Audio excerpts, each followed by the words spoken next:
ఓం శుక్లాంబరధరం విష్ణుం శశివర్ణం చతుర్భుజం ప్రసన్నవదనం ధ్యాయేత్ సర్వవిఘ్నోపశాంతయే. ఓం సరస్వతీ నమస్తుభ్యం వరదే కామరూపిణి విద్యారంభం కరిష్యామి సిద్ధిర్భవతు మే సదా. ఓం గురుర్బ్రహ్మ గురుర్విష్ణుః గురుర్దేవో మహేశ్వరః గురు సాక్షాత్ పరబ్రహ్మ తస్మై శ్రీ గురవే నమః. మనం యోగ వాసిష్టం అనే గ్రంథంలో నిర్వాణ ప్రకరణంలో పూర్వార్ధ భాగంలో ప్రస్తుతం 6వ భాగంలో ఈ రోజున చివరి అంశమైనటువంటి 14వది విదేహముక్తి మౌనము అనే దాని గురించి తెలుసుకోబోతున్నాము. శ్రీరాముడు మహాత్మ శరీరయగు జీవుని యందు ప్రసిద్ధమై ఉండే 4 విధాలైన మౌనాల గురించి వివరించి చెప్పారు. అట్లాగే విదేహముక్తి మౌనంల గురించి కూడా చెప్పమని అర్థిస్తున్నాను. శ్రీ వశిష్ఠ మహర్షి విదేహముక్తి అనున్నది ఆకాశం కంటే కూడా అత్యంత నిర్మలమైన చిన్మయాత్మాకాశం. దేహాదులచే గాని అహంకారాదులచే గాని పరిమితం కాబడినట్టి దృశ్యస్వరూపుడను నేను అని స్వస్వరూప అవగాహనకు సంబంధించినది అది ఏ పరమశ్రేయం, పరమ మోక్షం కూడా. దాని గురించి కూడా కొన్ని విషయాలు ప్రస్తావిస్తాను విను. విచ్ఛిన్నరహితము విషయరహితమాగు సమాధి యొక్క అభ్యాసం వలనను వివేక విచారణలతో కూడిన జ్ఞానయోగమునను సంపూర్ణ జ్ఞానం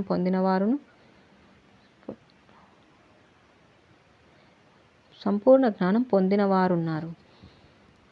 వారిని సాంఖ్యయోగులను శాస్త్రకారులు పిలుస్తున్నారు.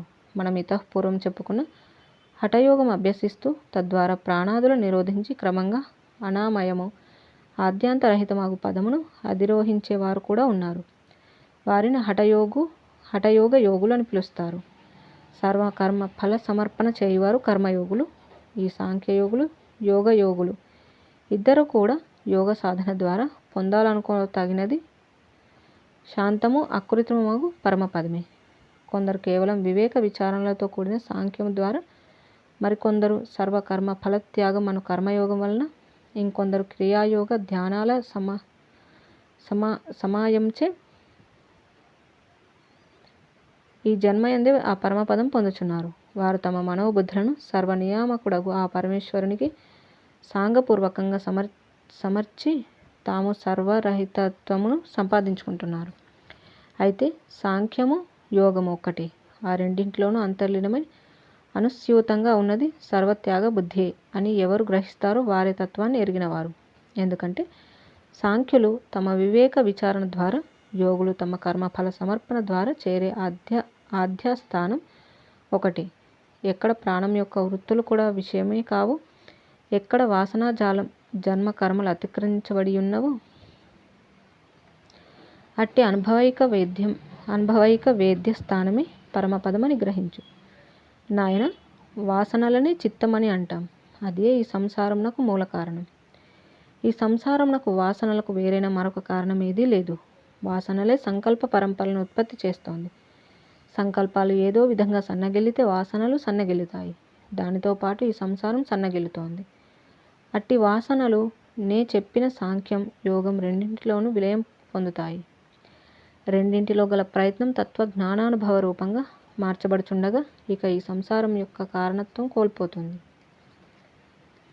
బాలుడు బేతాళం అను దాన్ని కల్పించుకొని చూస్తూ ఉంటాడు. చూచావా, ఈ మనస్సే శరీరాన్ని ఆత్మగా గాంచుచున్నది.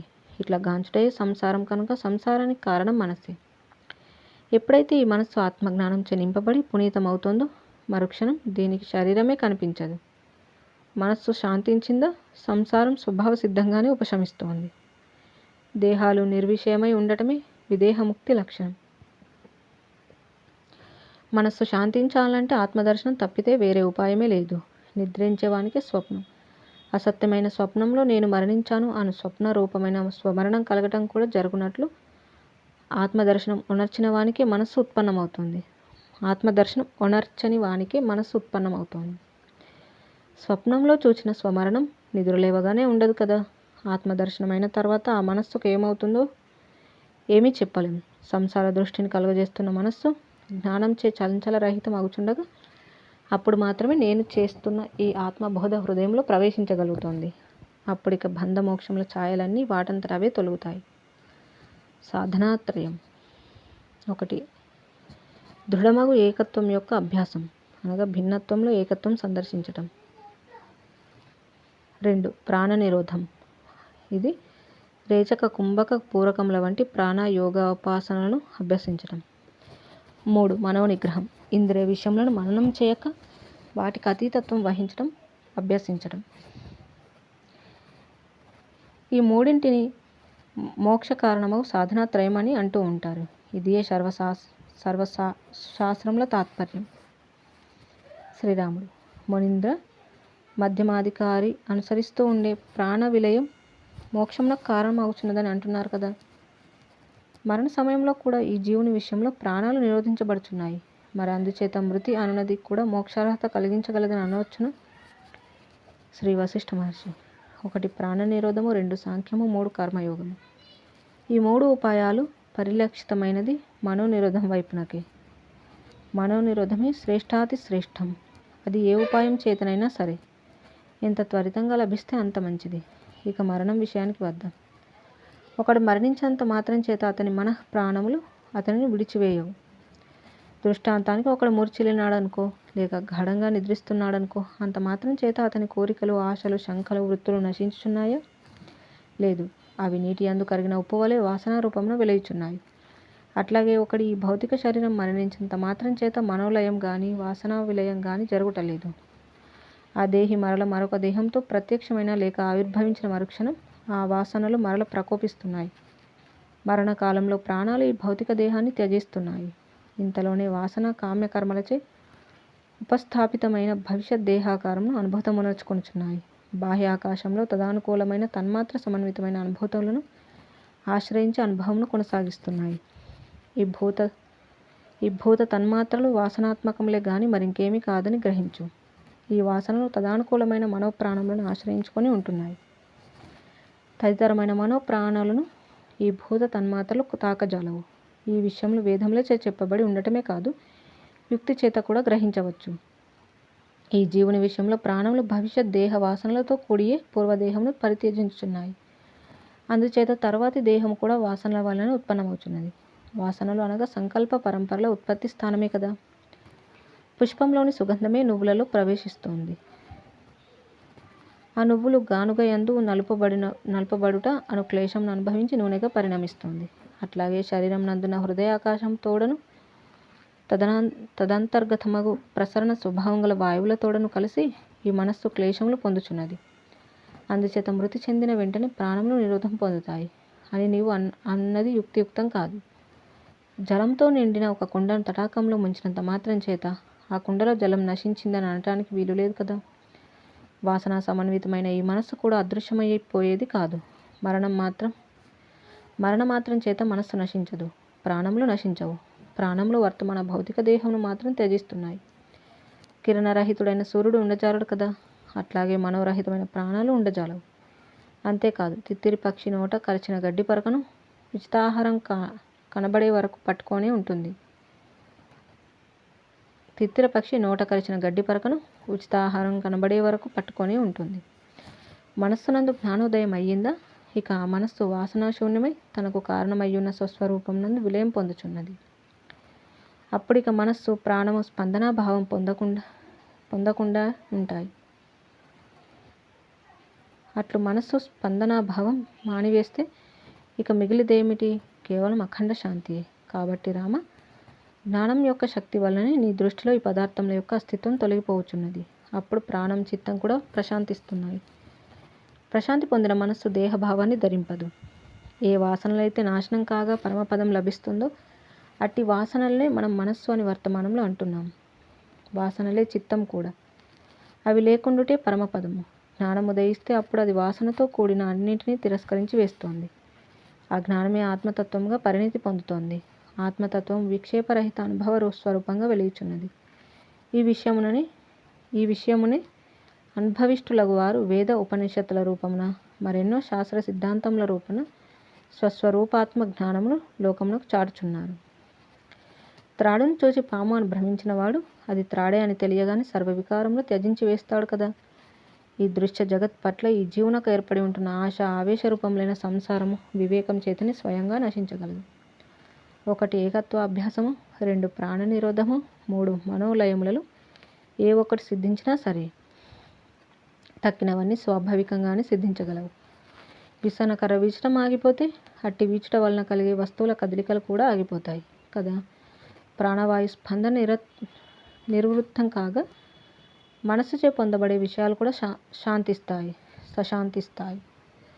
మృత్యు విషయమే మనం కొన్ని విషయాలు ఇక్కడ మననం చేసుకుందాం.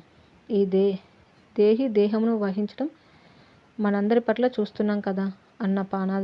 అన్నపానాదులచే ప్రవృద్ధమవుచున్న ఈ దేహం వ్యాధుల ప్రబలత్వం చేతనో, వార్ధక్యం చేతనో, యుద్ధం నందు ఖండింపబడటం చేతనో, ఏవైనా ఆకస్మిక సంఘటనల వలన ఒకరోజున నిరుపయోగ స్థితి పొందుతోంది. శరీరం పతనం కాగానే ఇంతకాలం ఈ శరీరమును ఉత్తేజపరుస్తూ కార్యోన్ముఖం చేస్తున్న ప్రాణవాయువులు ఈ శరీరమును విడిచి బాహ్యాకాశం నందలి వాయువుతో లీనమవుతున్నాయి. మనస్సు ప్రాణములను అనుసరిస్తోంది. నేలకూలి నిరుపయోగమై ఉన్న ఆ జీవుని భౌతిక దేహాన్ని బంధువులు త్యజిస్తున్నారు.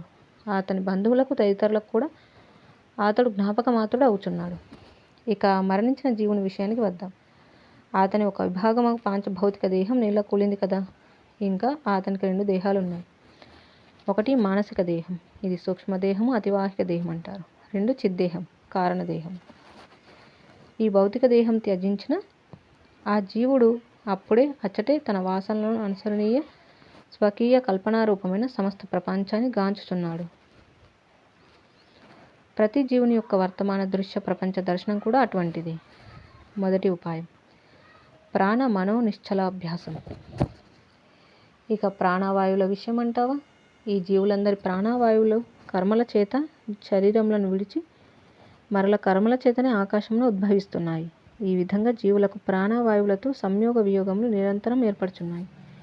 ఈ జీవులు వాసనామయులై శరీరం ఉన్నప్పుడు, శరీరం లేనప్పుడు కూడా వాసనామయము సుర, నర, పశ్వాది దేహాలను గాంచుచున్నారు. ఈ జీవుడు అతను ఆశ్రయించే ఉపాధిని అనుసరించి ఆచార వ్యవహారములు పరిరక్షించుకొనుచున్నాడు. గాలి వీచడం ఆగిపోయినప్పుడు పుష్పములందు గల సుగంధం కట్టుబడిపోతోంది కదా. అట్లాగే మనస్సు యొక్క స్పందనం శాంతిస్తే ప్రాణవాయువుల చలనం కూడా కట్టుబడిపోతుంది. ఈ జీవుని ప్రాణం, చిత్తం ఇవి వేరుగా ఉండజాలవు.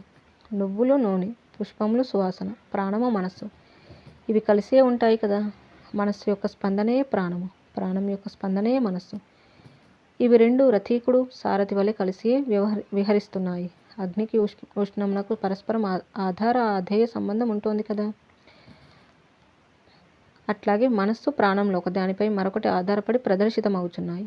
అవి పరస్పరం లయం పొందినప్పుడు మోక్షమను ఉత్తమ కార్యమును, నిశ్చల స్థితి స్థానమును సంపాదించుకుంటున్నాయి. మనస్సు పూర్ణంగా శమించడం అనేది ఏకత్వం యొక్క దృఢాభ్యాసం వల్ల సుసాధ్యపడుతోంది. అప్పుడు మనస్సు యొక్క అంతర్గతమైన ప్రాణాలు కూడా మనస్సుతో పాటు శమించుచున్నాయి. అంతేగాని శరీరం నిరుపయోగమైనంత మాత్రం చేత, అనగా దేహం మరణించినంత మాత్రం చేత ప్రాణులు శమించటం లేదని గుర్తు చేస్తున్నాను. ఓ రామచంద్ర, నీవు తత్వ విచారణను ఆశ్రయించు.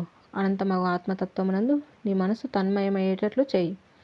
ఆత్మతత్వమునందు లయమొందిన మనస్సు ఆత్మయే అవుతోంది. అప్పుడు అది తన చంచలత్వం త్యజించి అకృత్రిమమైన స్థిరత్వం పొందుతోంది. అప్పుడు ప్రాణాలతో బంధం సశాంతిస్తోంది. లేదా 2వ ఉపాయం ఉపలంభము, అనుపలంభము అను రెండింటి పట్ల కూడా ఏది నిర్వికారమై సర్వ విషయాతీతమై ఉన్నదో అట్టి శ్రేయోదాయకమునందు ప్రాణ మనస్సులను ధారణమునర్చి నీవు స్థిరుడవు కమ్ము. ఈ విధంగా తత్వ భావనా వృత్తి కూడా కొనసాగిస్తూనే ఉండు. ఈ విధంగా తత్వ భావనా వృత్తి కూడా చర్మ సాక్షాత్కారం వలన వినష్టమై అభావత్వం పొందనంత వరకు నీవు నీ అభ్యాసమును కొనసాగిస్తూనే ఉండు. నాతో సహా ఈ సర్వము ఆత్మ యొక్క సంప్రదర్శనమే, విన్యాసమే అనున్నదే తత్వ భావనా వృత్తి. ఆహారం లేకపోతే ఈ శరీరం క్షీణిస్తూ ఉంటుంది కదా. అట్లాగే విషయములకు సంబంధించిన సంశయం సన్నగిల్లుతూ ఉంటే మనసు సన్నగిల్లుతూ ఉంటుంది. అట్టి మనోరాహిత్యం అత్యంత శుభప్రదం. ప్రత్యాహార పరాయణులు క్రమక్రమంగా నిర్వికల్ప సమాధి యందు తమ ప్రాణాలను విలయం చేస్తున్నారు. అప్పుడిక పరమవస్తు ఒక్కటే శేషిస్తోంది. ధారణాదుల వలన మనస్సు ఏకాగ్రమవుచుండగా ఇక అది బాహ్య వికారములను వీడి ధ్యాన లక్ష్యమగు ఏకత్వం సంతరించుకోగలదు. అభ్యాసవశం చేత సర్వత్రా సమదర్శనం సుసాధ్యమేనని నేను అందరికీ మనవి చేస్తున్నాను. అందుచేత ఏకత్వం అను లక్ష్యశుద్ధితో సాధన కొనసాగించవలసిందిగా సాధకులకు నా విన్నపం. ఓ రామ, అవిద్య యొక్క రూపమే ద్వైతం. అవిద్య అనున్నది లేని వస్తువై ఉన్నది. నీ స్వరూపమే అగు పరమతత్వం ఆత్మజ్ఞానం వలననే సంప్రాప్తిస్తోంది. కనుక శాస్త్రీయ యుక్తియుక్తములను గ్రహించి బుద్ధితో ధారణ ధ్యానాల ద్వారా జ్ఞానాన్ని జనులు అభ్యసించదరుగాక. శరత్కాలం మేఘం తొలగగానే ఆ మేఘం నుండి కురుస్తున్న మంచు కూడా తొలగిపోతుంది కదా. సూర్యప్రకాశం అధికమవుచుండగా చలి క్రమంగా దానంతట అదే తొలగుచున్నది. మనస్సు శాంతిస్తూ ఉంటే దాని వికార మృగతృష్ణకు ఈ సంసార చపలత్వం దానంతట అదే ఉపశమిస్తోంది. చిత్తమే అవిద్య అని అనుకున్నాం కదా. అందుచేత నీవు తత్వ విచారణను ఎల్లప్పుడూ ఆశ్రయించు. మనస్సును బ్రహ్మాంకితం చేయి. పరిణతి పొందిన మనోవిభాగం మాత్రమే చంచల విభాగమైన మనస్సును నిరోధించగలుగుతోంది. మనస్సు కొద్ది క్షణములైన పరమ పదమునందు విశ్రాంతి పొందుతూ ఉండటం అభ్యసిస్తూ ఉంటే క్రమంగా బ్రహ్మాకార నిరతి తప్పక లభించగలదు. నిరతిశయమగు ఆనందరసస్వాదనం పొందుచున్న మనస్సు విషయంలో ఇచ్చగించమన్నా ఇచ్చగించదు. నీవు సాంఖ్యం ఆశ్రయిస్తావా లేక యోగం ఆశ్రయిస్తావా కాక ఆ రెండు ఆశ్రయిస్తావా అది నీ ఇష్టం. మొత్తం మీద మనస్సు బ్రహ్మాకారం పొందాలని పరిలక్ష్యము కలిగి ఉండు. దానిని ఏమరవకు. మంచినీటి సరస్సులో స్నానం చేసి వచ్చేవాడు దోవలో కనబడే మురికి గుంటను చూసి ఆకర్షితుడవుతాడా? బ్రహ్మాభ్యాసం చేసేవానికి ఇక మనస్సు ఆత్మతత్వమే పొందుతోంది కానీ విషయత్వం కాదు. ఏ చిత్తంలో అవిద్య తొలుగుతుందో దానినే జ్ఞానులు సత్యమని పిలుస్తున్నారు. ఆ సత్వం సంసార బీజాన్ని దగ్ధం చేసి ఏ చిత్తంలో అవిద్య తొలుగుతుందో దానినే జ్ఞానులు సత్వం అని పిలుస్తున్నారు. ఆ సత్వం సంసార బీజాన్ని దగ్ధం చేసి ఇక ఆ బీజం యొక్క పునరుత్పాదన స్వభావాన్ని వినష్టం చేసివేయగలదు. అట్టి సత్వం ఉదయించిందా ఇక బ్రహ్మభావం నుండి చ్యుతి ఉండదు. అతనిలో అవిద్య వాసన బీజం స్వయంగా విచ్ఛిన్నములగుచున్నాయి. అట్టిది అగ్నులకు అసంభవమేమో అనిపిస్తుంది. కానీ సాధనా ప్రయత్నం ఉన్నవారికి మార్గం లక్ష్యం సులభ సాధ్యమేనని ప్రకటిస్తున్నాను. నేను చెప్పిన త్రివిధ ఉపాయాలు ఆశ్రయించుటచే పొందబడు జీవన్ముక్తి స్థితి యందు జాగ్రత్త స్వప్న సుషుప్తులు అనబడే 3 అవస్థలు భ్రాంతి, ఆ భ్రాంతి యొక్క బీజాలు మనస్సు కూడా లయించగలవు. అప్పుడు దగ్ధమైన వస్త్రంలాగా సత్వం మాత్రమే మిగులుతుంది. ఇక దాని యందు సంసార కారణములైన రాగద్వేషములు ఏర్పడజాలవు. అట్టి సత్వమాత్ర శేషమే విదేహముక్తి. జై శ్రీరామ్. ఈ విధంగా మనకి విదేహముక్తి మౌనం అనే దాని గురించి వివరించడం అనేది చూసాం. ఈ విధంగా మనకి ఈ యొక్క 6వ భాగం చివరి అంశం ఇది.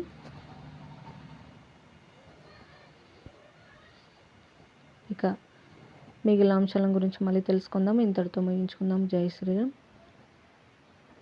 కాయేన వాచా మనసేంద్రియైర్వా బుద్ధ్యాత్మనా వా ప్రకృతే స్వభావాత్ కరోమి యద్యత్ సకలం పరస్మై నారాయణాయేతి సమర్పయామి. స్వస్తి. ఓం తత్సత్.